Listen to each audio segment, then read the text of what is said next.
ഒരുപാട് നേതാക്കൾ നമുക്കില്ല, ഒരേ ഒരു ലീഡർ, ഒരേ ഒരു ഗ്രേഡ്, ഒരേ ഒരു വഴികാട്ടി. അത് മദീനയുടെ നിലാവാൻ, അത് ലോകത്തിൻ്റെ കാരുണ്യമാണ്, അത് ഭൂമിയുടെ ക്ഷമയാണ്, അത് മാനത്തിൻ്റെ വിശാലതയാണ്, അത് ആമിന ബീബിയുടെ മുത്തുമോനാണ്, അത് ഖദീജ ബീബിയുടെ പ്രിയപ്പെട്ട ഭർത്താവാണ്, അത് ഫാത്തിമ ബീബിയുടെ പ്രിയ പിതാവാണ്, അത് ഹസൻ ഹുസൈനാരുടെ പ്രിയപ്പെട്ട പിതാമഹനാണ്, അത് സെയ്ദിൻ്റെ പ്രിയപ്പെട്ട യജമാനനാണ്, അത് ലോകത്തിലെ മുഴുവനും അധ്യാപകനാണ്, അത് പ്രപഞ്ചത്തിൻ്റെ അഭ്യുദയകാംക്ഷയാണ്, അത് മാനവ കുടുംബത്തിൻ്റെ പ്രിയ ഗുരുവാണ്, അത് ഏറ്റവും വലിയ വിമോചകനാണ്, ഏറ്റവും വലിയ രാജപാത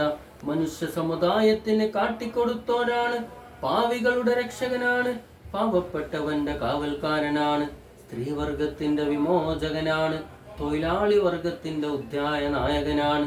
പ്രപഞ്ചത്തിന്റെ അനുഗ്രഹമാണ്, പൂക്കളുടെ സുഗന്ധമാണ്, മുല്ലപ്പൂവിന്റെ മണമാണ്, റോസിന്റെ സുഗന്ധമാണ്. മറ്റു വല്ല പൂക്കളുമുണ്ടെങ്കിൽ എല്ലാ പൂവിന്റെ മണവും ഗുണവും കൂട്ടിച്ചേർത്ത മുഹമ്മദാണ് സല്ലല്ലാഹു അലൈഹി വഅലിഹി വഅസ്ഹാബിഹി വസല്ലം.